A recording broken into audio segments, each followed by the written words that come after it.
Bienvenidos a Club de Prensa en NTN 24. Transmitimos desde Washington, a 3 cuadras de la Casa Blanca. Al final de este programa, no lo olviden ustedes, lo pueden encontrar completo en nuestra página de Facebook y por nuestra cuenta de Twitter. Pueden encontrar apartes también. Y el audio, el podcast, lo pueden escuchar, lo pueden oír en SoundCloud. Les doy las gracias a los invitados hoy a este programa. En primer lugar, Pablo Pardo, corresponsal de El Mundo de Madrid. Bienvenido a esta mesa como siempre. Muchas gracias. José López Zamorano, corresponsal jefe de la Agencia Mexicana de Noticias Notimex, bienvenido también. Gracias. Y Muni Jensen, analista política del Club de Prensa, bienvenida a este programa. Gracias. Y el primer asunto, Pablo, tiene que ver con Estados Unidos. Hay elecciones presidenciales el 8 de noviembre. Estamos en el proceso de lo que se llaman las elecciones primarias, en donde en cada uno de los estados se vota para escoger los delegados que irán a las convenciones en el mes de julio, de donde saldrán a su vez los candidatos de los partidos republicano y demócrata a esos comicios de finales de año.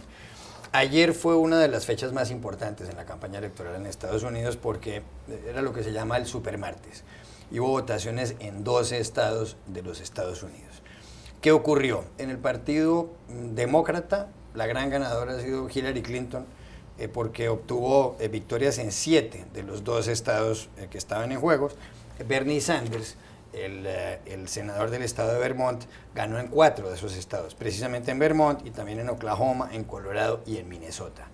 En el lado republicano, el señor Donald Trump parece consolidarse, parece seguir adelante en la carrera a la candidatura de su partido, porque también triunfó en 7 estados, y seguido por Ted Cruz, el senador de Texas, que ganó precisamente en ese estado de Texas, en Oklahoma y también en Alaska, y en tercer lugar quedó Marco Rubio, que obtuvo una victoria únicamente en Minnesota, este senador cubanoamericano del estado de la Florida.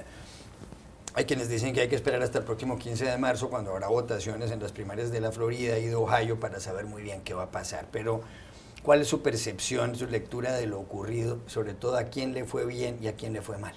Bueno, claramente tú lo has dicho, le fue bien a Hillary.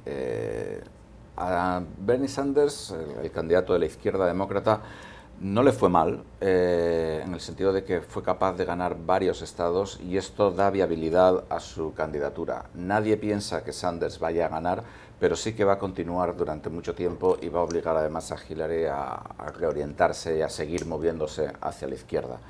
Por el lado republicano, yo creo que hubo un ganador claro, que fue Donald Trump. Hubo de hecho 2 ganadores, el otro es Ted Cruz.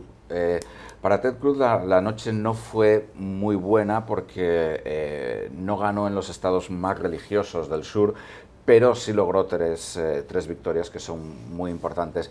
Y para quien yo creo que fue un desastre sin paliativos es para Marco Rubio y para, digamos, el establishment o la estructura del Partido Republicano, porque Rubio solamente ganó en un estado, en Minnesota, creo que unos 5 o 6, ni siquiera quedó segundo, quedó tercero.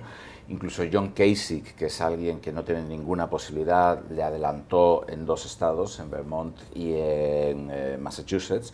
Y ahora mismo, digamos, el último cortafuegos, la última barrera de Rubio y del establishment es el día 15, cuando se vota en Ohio y en Florida. Él es de Florida.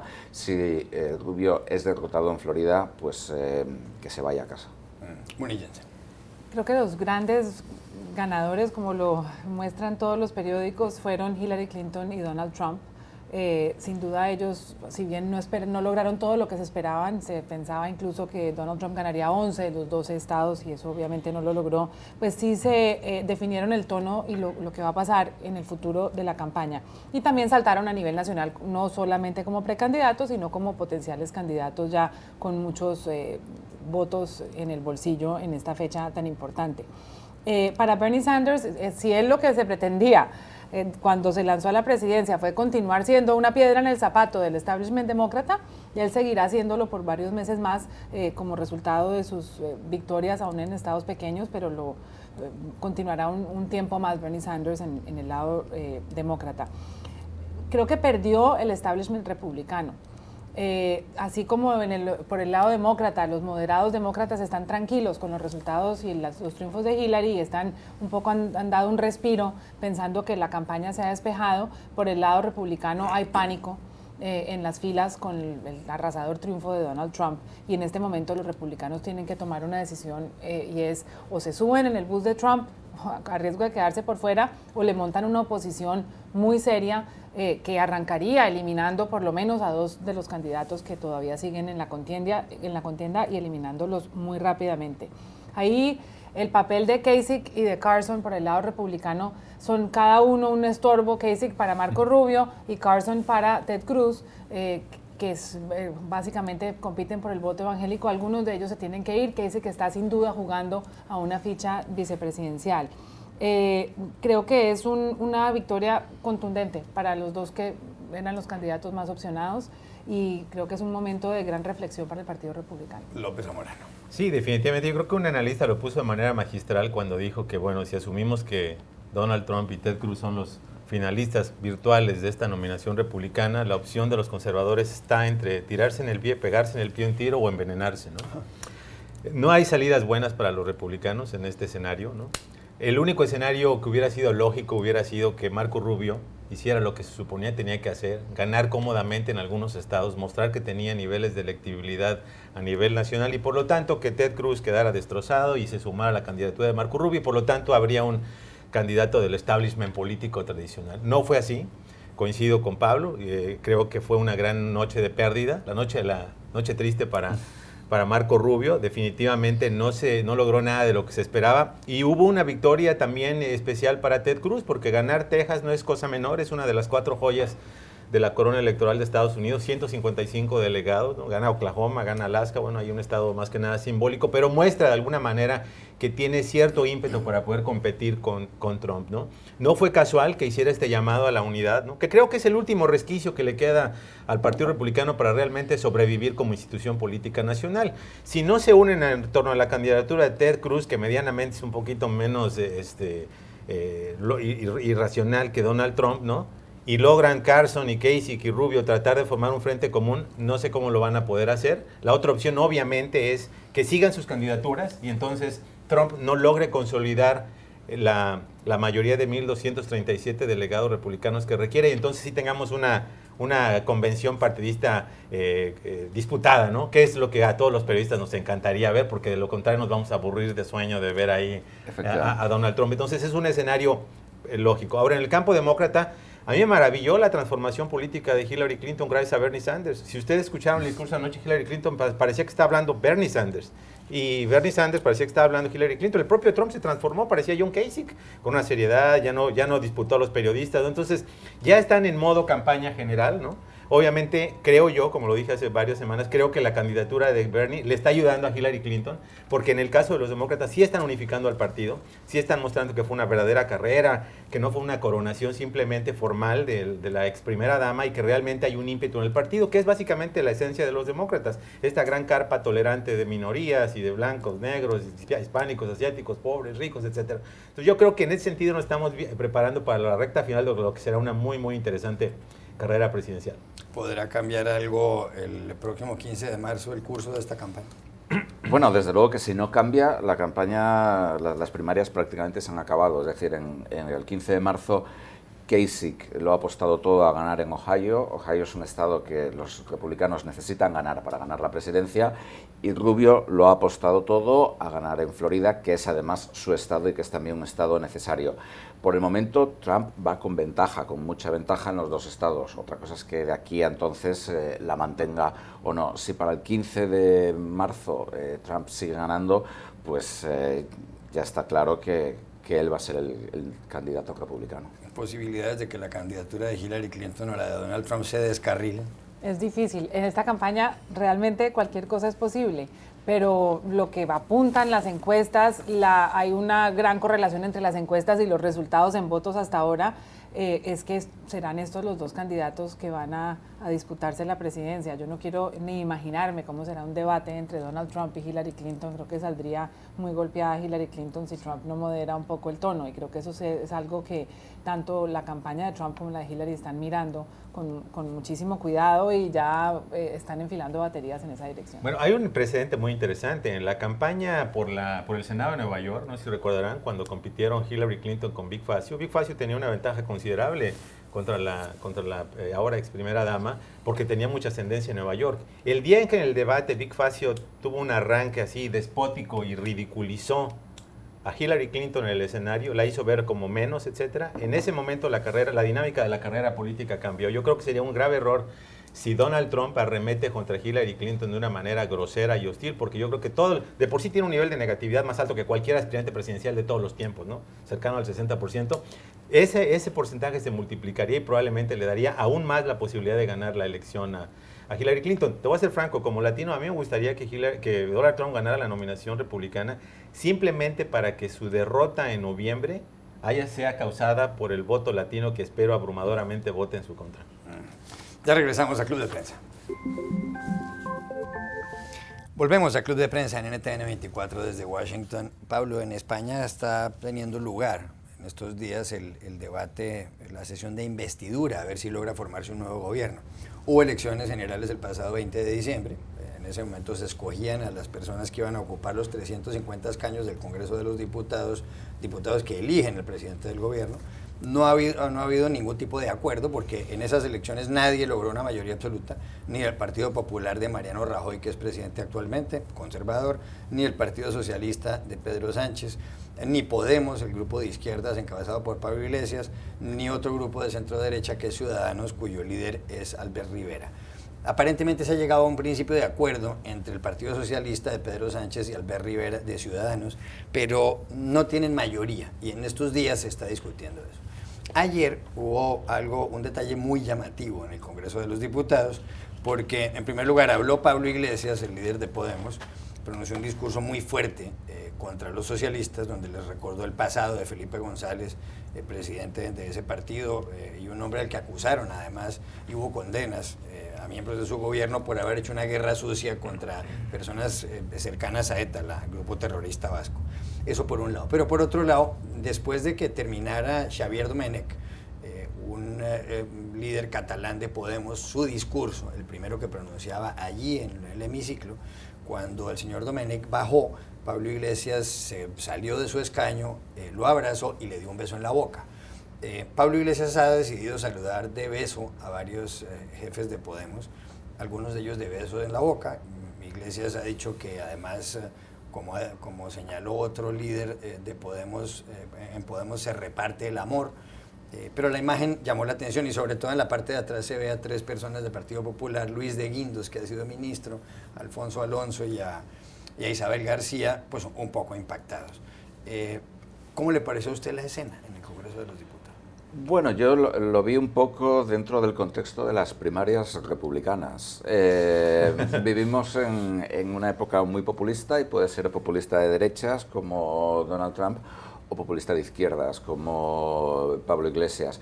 Es un acto, desde mi punto de vista, puramente de cara a la galería, destinado a recoger titulares. Es muy impactante, digamos, es muy simbólico. Las caras de los diputados conservadores detrás, pues como tú comentabas, son bastante espectaculares.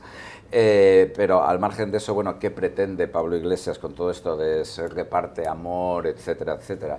Pues no lo sé, pero bueno, es una forma de atraer la atención como cualquier otra, desgraciadamente. Muni Jensen.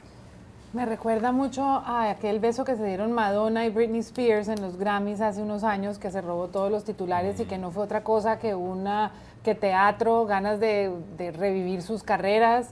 Y si seguimos con la comparación, pues Pablo Iglesias es mucho teatro y hasta el momento sus condenas y sus críticas son muy coloridas y también salen en los periódicos, pero a la hora de las propuestas se ha quedado corto. Ideológicamente se sitúa a la izquierda, pero yo creo que efectivamente Pablo Iglesias está más cerca de Britney Spears. Bueno, hay culturas donde los hombres se besan. Hay un famosísimo beso de Brezhnev, que era el líder de la Unión Soviética. Otro recuerdo yo entre Mikhail Gorbachev, el líder soviético todavía en ese momento, con Erich Honecker, que era el jefe del gobierno en lo que era antiguamente Alemania Oriental. Sí, pero bueno, tal vez el modelo político de Iglesias sea Brezhnev o Erich Honecker, no sé, pero vamos, los besos no son la forma más habitual de relación pública en el Parlamento de España. López Zamora. Debo de decir que cuando ves la fotografía piensas que fue un beso intenso, apasionado, ¿no? De apretón, así, ¿no? Y en realidad cuando ves el video es un beso fugaz, ¿no? Entonces, evidentemente está cargado de teatralidad, ¿no? Tiene una intención mediática obvia, ¿no? Por parte de Pablo Iglesias. Yo creo que no debería ser de alguna manera opacado por el contenido del discurso que pronunció en el Parlamento, que fue básicamente una destrucción política de toda la oposición, ¿no? Puso en duda la propia esencia de los partidos, sus orígenes, ¿no? Les imputó culpas históricas, ¿no? Que probablemente los líderes actuales no tuvieron nada que ver con eso. Y yo creo que eso no debería empañar esta crítica tan fuerte que hace, porque de alguna manera va a la esencia de lo que están tratando de construir en España, ¿no? Hay más noticias, Pablo, y una tiene que ver con Osama Bin Laden, el líder de Al Qaeda, el hombre que murió en un ataque de fuerzas estadounidenses el 2 de mayo de 2011 en Abbottabad, en Pakistán, porque Estados Unidos ha sacado a la luz pública 113 documentos que fueron incautados justamente en ese operativo.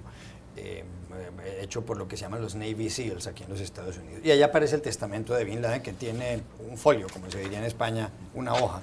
Y en esencia el señor Bin Laden dice que quiere dejar sus 29 millones de dólares, o la mayor parte de los 29 millones de dólares, para la yihad, para la guerra del radicalismo islámico. ¿Qué le llamó la atención de este testamento de Bin Laden? A mí me llamaron la atención un par de cosas. La primera es que no sabemos dónde está este dinero. Desde luego que sería bastante espectacular si Estados Unidos no hubiera sido capaz de inmovilizar estos 29 millones de dólares que estaban en Sudán. En segundo término, bueno, esto es la primera cifra con cierta credibilidad que tenemos sobre la famosa fortuna de Bin Laden, etcétera, etcétera, de la cual se había hablado mucho. Hay que recordar que el padre de Bin Laden era un multimillonario saudí, un constructor saudí, que es precisamente quien construyó la mayor parte de las mezquitas y de los complejos que hay en la Meca, para que la ciudad santa de los musulmanes. Y bueno, se hablaba mucho de cuánto dinero había heredado Bin Laden, etcétera, etcétera, cuánto había gastado, cuánto no. Bueno, parece que era 29 millones de dólares, menos de los 250 millones de los que se hablaba muy a menudo. Tampoco sabemos cuánto había gastado de esto. Y luego, pues bueno, en tercer término, esto lo estábamos comentando antes, pues ves claramente la mentalidad de estos simpáticos guerreros de la yihad, dando el doble a sus hijos que a sus hijas, etcétera. Y luego también es muy curioso que les pague en oro. Esto es una cuestión, yo creo que bastante, bueno, de la élite dirigente saudí y árabe, la obsesión con el oro y con las piedras preciosas, etcétera, con lo cual además es muy complicado porque el precio del oro sube y baja como si estuviera en un tobogán, con lo cual, bueno, pues sobre todo para las hijas de Bin Laden esto puede ser muy malo. Muy bien. Yo me leo este testamento y no encuentro nada para las esposas. No sé si aquí les dice sisters o algún otro nombre, pero no le ha dejado nada a sus mujeres, que era más de una, sin duda. López Zamorano. Bueno, tomando en cuenta que el estimado de la riqueza de la familia Bin Laden, del Bin Laden Group, ¿no? Muy interconectados con la familia real saudí, era de más de 2.000 millones de dólares. Si esta es en verdad la herencia de Osama Bin Laden, yo creo que era la oveja negra de la familia, le correspondía un poquito más de dinero. Pero sí llama la atención el hecho de que haga estas reparticiones y sobre todo este carácter filantrópico, porque la mayoría del dinero se lo deja aparentemente pues a esta guerra contra Occidente, ¿no? Y no está claro dónde están los recursos, quién los recupera, etcétera. Parte de todo este esquema de opacidad que suele acompañar a todo este tipo de grupos. Hay noticias de Venezuela, Muni, porque la Sala Constitucional de la Corte Suprema de Justicia ayer expidió una decisión diciendo que la Asamblea Nacional, es decir, el Congreso, no puede anular ni revocar los nombramientos de los magistrados de ese alto tribunal, precisamente. La Asamblea Nacional, poco antes de que hubiera elecciones el 6 de diciembre y sobre todo de que se constituyera el nuevo Parlamento, en donde tiene grandes mayorías la oposición, pues nombró a la mayor parte de los magistrados, de los 34 magistrados de la Corte Suprema de Justicia. Especialmente a 12 en los últimos tiempos. ¿Es esto una medida un poco autoritaria de la Corte Suprema de Justicia, impedir que el Congreso quiera reversar la operación, o tiene razón la Corte? Bueno, eso es lo que es una medida autoritaria, es evidente que lo es, y así lo han denunciado los miembros de la Asamblea, y lo que parece ser Juan Carlos, es una cadena de acciones, no es la única, para desmantelar el poder de la oposición venezolana dentro de la Asamblea, donde tiene mayorías. Hay en las democracias saludables tensiones siempre entre el Congreso y las otras ramas del poder. Los que lo hemos visto aquí en Estados Unidos, cómo le han paralizado al presidente Obama nombramientos importantes de embajadores, el Congreso que es de oposición, y cómo las Cortes muchas veces también tienen unas tensiones grandes con los otros poderes. Pero el tema de Venezuela es algo sistemático. Muchos analistas lo han comparado con el Fujimorazo de 1992, cuando Alberto Fujimori también se enfrentó al Parlamento y retuvo el poder. O sea que dentro del contexto de lo que está pasando en Venezuela, esto no es simplemente un equilibrio de poderes, sino una medida bastante autoritaria. Ya regresamos a Club de Prensa. Volvemos a Club de Prensa desde Washington. Último minuto, Uni Jensen acaba de batirse el récord del vuelo sin escalas más largo de la historia. Lo hizo la aerolínea Emirates de los Emiratos Árabes Unidos. Aterrizó ayer un avión Airbus 380 de 2 pisos, voló de Dubái, en los Emiratos Árabes precisamente, a Auckland, en Nueva Zelanda, 14.200 kilómetros, 17 horas, 15 minutos. Superó el vuelo de Qantas de 2014, Sydney-Dallas, que era de alrededor de 17 horas. Y va a ser superado pronto por el vuelo Dubái, Ciudad de Panamá, 17 horas 35 minutos. ¿Le gusta un vuelo de esa, con esa duración? 17 horas 15 no minutos. me quiero imaginar lo que es estar en un puesto en el medio en ese vuelo. Me da claustrofobia de solo pensar en esa cantidad de horas ahí. López Zamora. ¿Quién quiere viajar de Dubái a Panamá? Pero bueno, para llenar ese avión. Lo que me inversionistas. sorprende realmente es... Inversionistas. Lo que me sorprende realmente es que estas fortalezas aéreas se han convertido en gimnasios y spas, ¿no? Tienes regadera, tienes gimnasio, tienes bares, tienes camas, tienes entretenimiento. Ya no hace falta que lleven algunas bailarinas a Pablo, bordo. También para clase turista, porque a mí me duelen las articulaciones solo de pensar 17 horas encajonado en un asiento. Muy largo eso. Gracias a los tres. A ustedes los espero mañana en Club de Prensa.